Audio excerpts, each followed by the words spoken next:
एक भाई ने कल सवाल पूछा कि भाई ये बताओ कि जीवन का उद्देश्य क्या है। तो जीवन का उद्देश्य के अगर हम बारे में बात करें, तो अगर हिंदू धर्म ग्रंथों से बात करें तो उसमें कहा गया है कि जीवन का परम उद्देश्य मोक्ष प्राप्त करना है। बुद्ध भगवान भी यही बात कहते हैं कि जीवन का प्रथम उद्देश्य और अंतिम उद्देश्य निर्वाण है।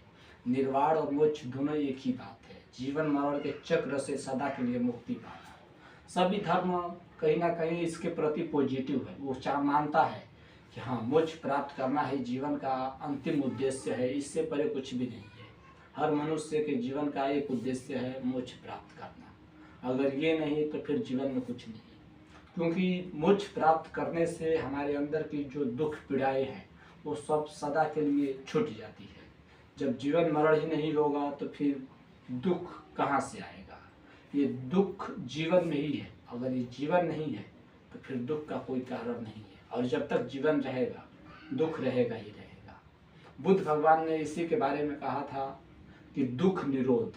वो कहे थे कि हमें दुखों से छुटकारा पाना है, उनसे मुक्त होना है, उसके बाद जो बचेगा वो सुख होगा। आप इमेजिन करिए कि अगर आप एक अंधेरे से भरे कमरे में हैं और उसमें अंधेरा बिल्कुल भरा हुआ है, तो आप सोचेंगे कि अंधेरे को बाहर निकालें, तो क्या वो निकलेगा? बिल्कुल नहीं निकलेगा। उसमें आप दीपक जलाइए, ऑटोमेटिक अंधेरा गायब हो जाएगा। इसीलिए गौतम बुद्ध भगवान कहे थे कि अपो दीपो भव, अपनी दिया खुद बने। जब आप दिया बनेंगे तो आपकी जो अंधकार है, अंदर अज्ञान है, वो खो जाएगा। अज्ञान ज्ञान का अभाव है, अगर आपके अंदर ज्ञान है तो फिर अज्ञान नहीं ठहरेगा। दुनिया में चार तरह के लोग होते हैं, एक होते हैं ज्ञानी, एक होते हैं मुमुक्षु, एक होते हैं अज्ञानी और एक होते हैं मूढ़। ज्ञानी वो होते हैं जो जीवन मरण के चक्र को समझ चुके होते हैं, वो जान चुके होते हैं कि सत्य क्या है और मैं और ब्रह्म एक ही है, दोनों के बीच एकत्व का भाव हो गया है, वो ज्ञानी है। मुमुक्षु वे होते हैं जिनके अंदर इच्छा है सत्य को जानने की, वो सत्य को जानने के लिए लालायित रहते हैं, वो किसी भी हाल में सत्य को पाना चाहते हैं, वो मुमुक्षु हैं, उनके अंदर जिज्ञासा है, इच्छा है जाने। एक होते हैं अज्ञानी। अज्ञानी वो होते हैं जिन्हें शास्त्रों का ज्ञान तो होता है पर वो सत्य के प्रति समर्पित नहीं होते हैं। वो जानते तो हैं कि सत्य क्या होता है, सत्य की क्या अहमियत है जीवन में, उससे आनंद की वर्षा होती है, परम सत्य मिल जाएगा, पर वो उसके प्रति ललायित नहीं होते हैं, बस शास्त्रीय ज्ञान पा के ही रुक जाते हैं। चौथे होते हैं मूढ़। मूढ़ हुए होते हैं जिन्हें ना तो शास्त्रों का ज्ञान है और ना ही वो सत्य को जानने की इच्छा रखते हैं। अगर उन्हें बताया भी जाए कि सत्य क्या है फिर भी वो उससे मुंह फेर लेते हैं, कहते हैं कि सत्य इतनी जल्दी भी क्या है, अभी तो बहुत समय बचा है सत्य को पाने के लिए, पहले वो काम करो जो क्षणभंगुर है, आज है कल नहीं रहेगा।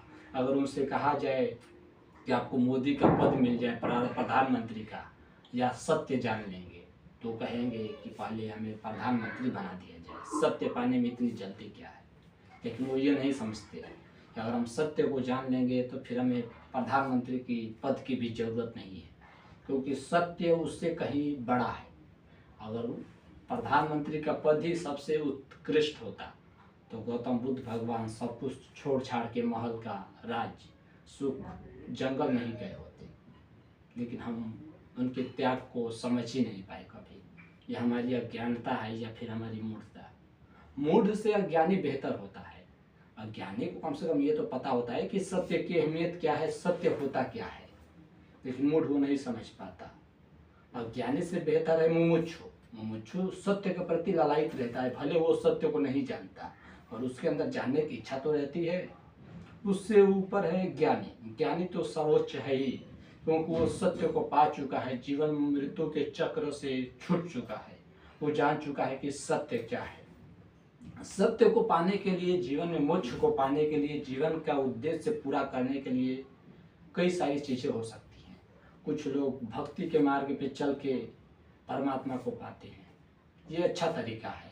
समर्पण का भाव होना चाहिए उसके लिए आपके भीतर, और किसी चीज़ की ज़रूरत नहीं है। और अगर आप ज्ञान के मार्ग से चल के पाना चाहते हैं परमात्मा को, तो ये अद्वैत का रास्ता है, वेदांत इसी पे चलता है।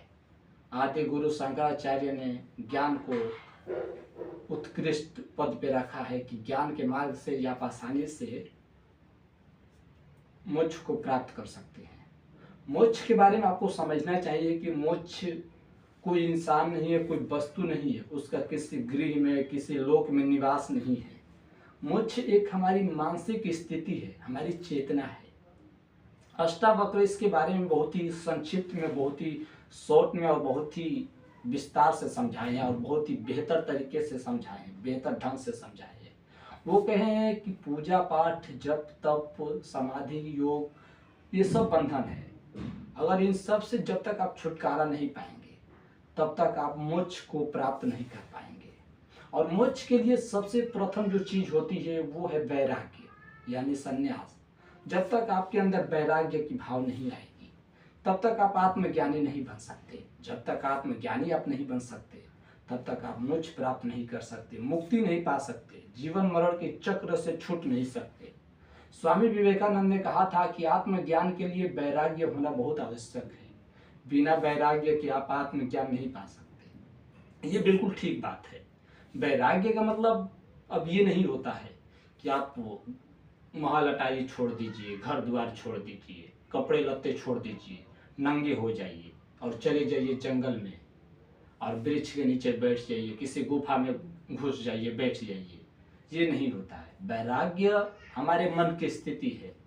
वैराग्य सिर्फ इतना ही कहता है कि आप जहाँ पे भी हो, जिस अवस्था में भी हो, जैसे भी हो, आपको बोध आ जानी चाहिए कि मैं इस शरीर से भिन्न हूँ, मैं और परमात्मा एक है, हम दोनों के बीच एक सेतु है।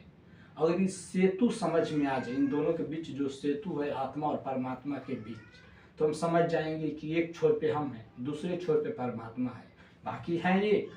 जैसे एक ही सिक्के के दो पहलू होता है, बाकी दोनों एक ही है, एक के बिना दूसरे का अस्तित्व नहीं है।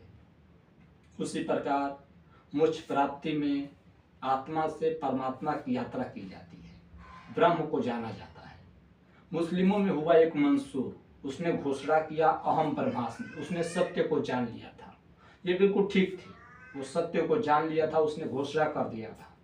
लेकिन लोगों को ये बात बुरा लगा और वो उसे फांसी दे दी। लेकिन वो फांसी के दम तक कहता रहा अहम ब्रह्मास्मि, अनल हक, यानी मैं ही ब्रह्म हूँ, मैं ही सत्य हूँ। लेकिन लोगों को ये बात बुरा लगा। कारण था कि अगर आप अंधों के शहर में जाएं और आंखों की घोषणा कर दें तो सारे नाराज हो जाएंगे कि ये कहाँ से आ गया आंख वाला, उनको चिढ़ होने लगती है। आप इसको ऐसे समझिए कि मैंने सुना था कि एक बार एक गांव में बिजली कहीं पे नहीं थी, तो एक घर वाला उठा शहर में गया और वो एक लालटेन खरीद के ले आया। तो सारे गांव वालों के घर में बिजली नहीं थी, लालटेन नहीं था, तो उन्हें कोई समस्या नहीं थी, वो चैन से जीवन गुजार रहे थे। लेकिन जब उन्हें पता चला कि किसी के पास लालटेन आ गया है, रात में जब उन सबकी नज़र पहुंची तो उन्हें चिढ़ होने लगा कि इसके पास लालटेन है और हम अंधेरे में मर रहे हैं। तब उनके पास दो तरीके बचे। एक तो वो लोग सारे मिलके दिल्ली जाएं और एक एक लालटेन खरीद के अपने लिए लाएं, या दूसरा कि जिसका लालटेन जल रहा उसका बुझा दिया जाए, जिससे कि हम सभी में एक जैसा भाव लगे, हमारी अहंकार को तृप्ति मिल जाए। तो अब जरा खुद से सोचिए, दोनों में कौन सा मार्ग आसान है? सबका दिल्ली जाना और लालटेन खरीद के लाना, या फिर एक का बुझा देना? एक का बुझा देना ही आसान है। सबने वैसा ही किया, उस एक का लालटेन बुझा दिए, पत्थर मार के कांच को फोड़ दिए और लालटेन बुझ गया। इसी प्रकार हुआ मंसूर के साथ, उसे सूली दे दिया गया। लोग कहते हैं कि मंदिर से मस्जिद से धर्म बढ़ता है, तो मंदिर और मस्जिद में जाने वाले लोग इतने ही धार्मिक थे, तो फिर जेजस को सूली देने वाले लोग कौन थे? पंडित पुरोहित। वो तो मंदिर जाने वाले थे, नित्य दिन माला फेरने वाले थे, फिर उन्हें किसी को सूली देने की क्या जरूरत पड़े? क्या उन्हें ये नहीं देखा कि वो भी एक जीव है, वो भी एक ब्रह्म है? लेकिन अंधों के शहर में अगर आप आँख की घोषणा कर देंगे तो उन्हें जलन होने लगेगी, ईर्षा होगा आपसे, वो सह नहीं सकेंगे इस घटना को। कितना बड़ी क्रांति को लेके हमारे समाज के बीच है। मोक्ष प्राप्ति के लिए समर्पण का भाव भक्ति में उत्कृष्ट पद रखता है।